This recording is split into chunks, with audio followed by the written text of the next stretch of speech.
আসসালামু আলাইকুম। এখানে অনেক ধরনের মশলা পাওয়া যায়।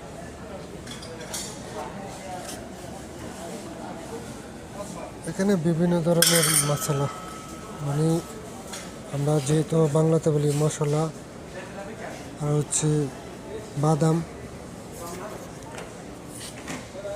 আর হচ্ছে বীজ।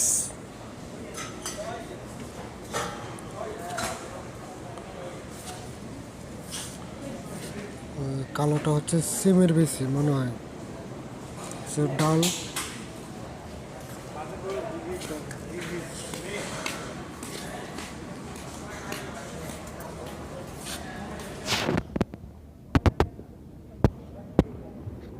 এগুলো হচ্ছে বাদামের আইটেম, কাজু বাদাম, কাঠ বাদাম।